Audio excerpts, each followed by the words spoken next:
Welcome to the new Venezuela. People smiling, partying, and look exceedingly happy.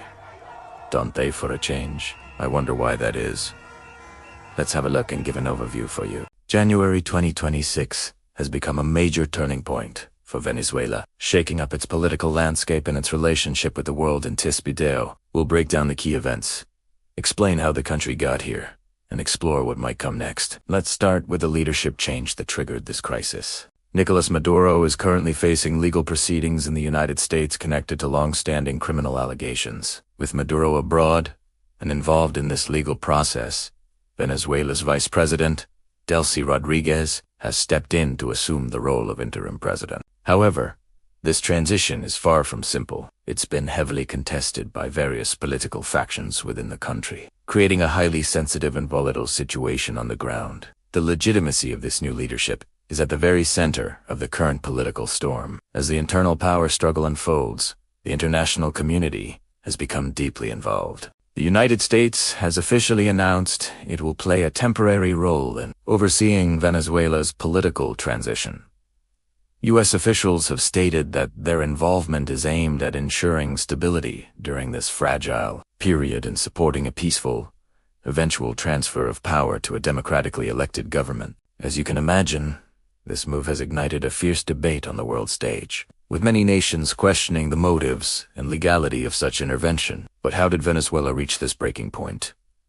This crisis didn't happen overnight. It's the result of several long-term issues that have been simmering for years. First, there are persistent allegations linking organized crime to high levels of state leadership, which have eroded trust and institutional integrity. Second, the country has been gripped by a devastating economic collapse, leading to hyperinflation, shortages of basic goods, and widespread poverty. This economic turmoil has fueled a third major factor: a massive migration crisis. Over the past decade, millions of Venezuelans have fled the country, seeking refuge and opportunities elsewhere.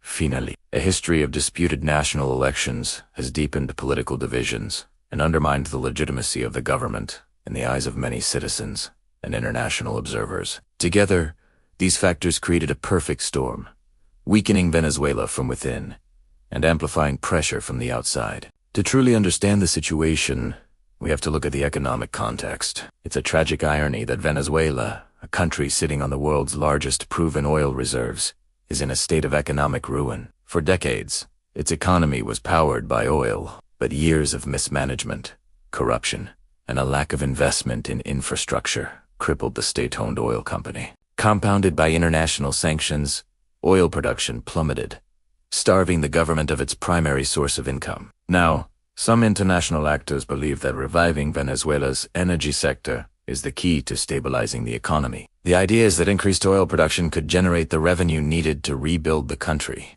However, this view is highly controversial. Critics argue that focusing solely on oil repeats past mistakes and ignores the need for deeper structural reforms. They also raise concerns about who would control these resources and whether the profits would actually benefit the Venezuelan people. The human cost of this long-running crisis is staggering, and nowhere is that more evident than in the migration impact. Since 2014, an estimated 7 to 8 million Venezuelans have left their homes. This is one of the largest displacement crises in the world. They've journeyed across South America and beyond, creating immense social and economic challenges for neighboring countries like Colombia, Peru, Ecuador, and Brazil.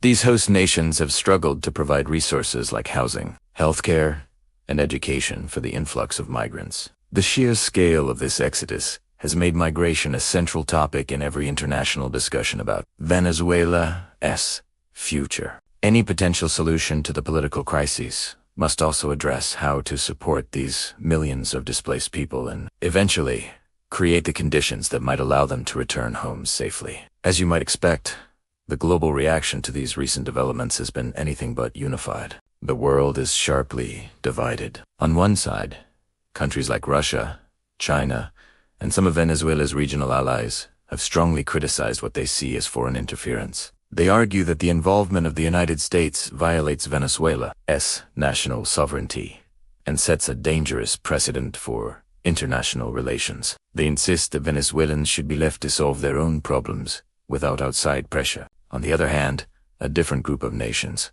including many in Europe and the Americas, has argued that a political change was long overdue. They point to the erosion of democracy, human rights abuses, and the humanitarian crisis as justification for international action. For these countries, supporting a transition is a moral imperative. This fundamental disagreement means there is no global consensus on how to move forward, which complicates any effort to find a peaceful and lasting resolution.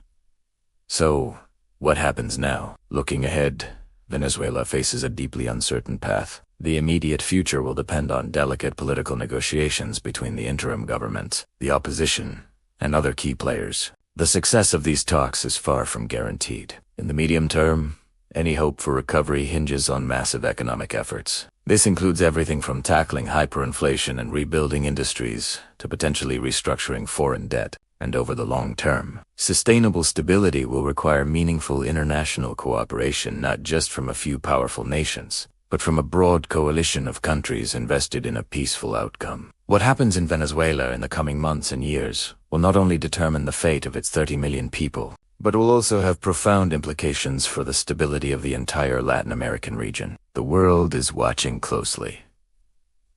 Thanks for watching. If you found this breakdown helpful, be sure to like this video and subscribe to our channel for more in-depth analysis of major global events. Let us know your thoughts in the comments below.